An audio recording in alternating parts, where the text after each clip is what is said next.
রাত তখন প্রায় 12টা। এই পরিবারের অনেকেই ঘুমিয়ে গিয়েছিলেন। সেই সময় কেউ একজন দেখলেন ধাউ ধাউ করে আগুন জ্বলছে নিজ ঘরে।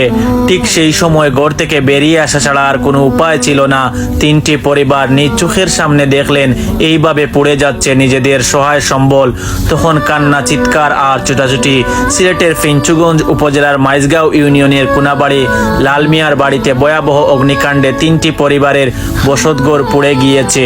আসলে আগুনটা গড়ের ঠিক মধ্যখানের আর পিছন দিকে একটু আগুন। তাৎক্ষণিক পল্লী বিদ্যুৎ ফোন দিয়া বিদ্যুৎ বন্ধ করা করছি, গ্যাস লাইন বন্ধ করছি।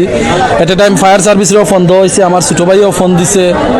বাট তারাও আইসে আইয়া ফুসকুনি থেকে আমরা এলাকার সবে মিলিয়া জেনারেটার লাগাইয়া লাইনটা নিয়া সবে সর্বোচ্চ সহযোগিতা করে আগুন নিপছে। বাট আসলে অস্তিত্ব গড় রয়েছে না। দেয়ালগুলো আপনারা দেখরা কিন্তু টিনের চাল থাকায় আর দরজার ছাদ থাকায় গিয়া কিন্তু পুরা গরু আগুনে আপনার ক্ষতি হয়ে গেছে, সব কিছু জ্বলে গেছে। স্থানীয় সূত্রে জানা গেছে রাত 12টায় হঠাৎ দেখতে পান ঘরে আগুন। মুহূর্তে আগুন চারিদিকে ছড়িয়ে পড়ে। এতে পুড়ে যায় ঘরের আসবাবপত্র থেকে শুরু করে কাপড় চোপড়, নগদ টাকা ও অন্যান্য প্রয়োজনীয় সামগ্রী।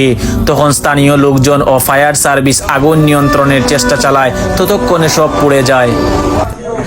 এটা আমরা দেখলাম তো যে সবগুলো রুম মিলে এখানে তিনটা পরিবার মিলে সবার 13টা বসত ঘর আছে এবং 4টা রান্নাঘর আছে।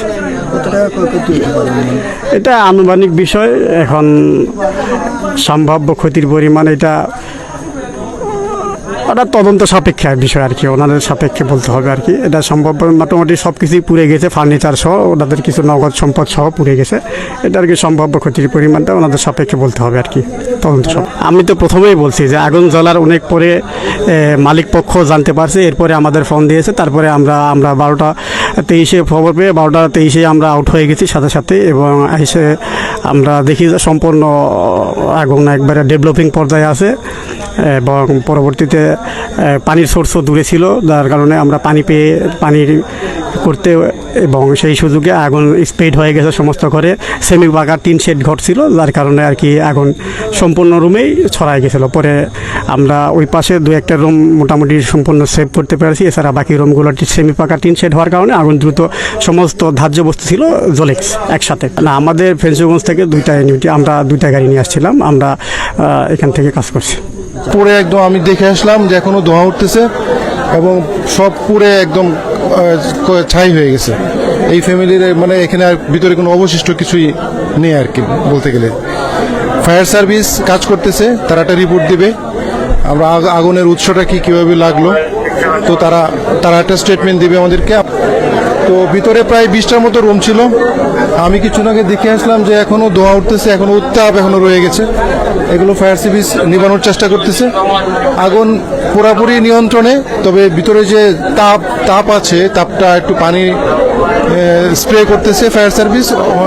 এটা করলে হয়তো যে মানে উত্তাপটা আছে এটা কমে যাবে। তো খুবই দুঃখজনক ঘটনা আসলে। আজকে 12টা 10 ঘটিকার সময় আগুনের সূত্রপাত হয়, আগুন লেগে যায়।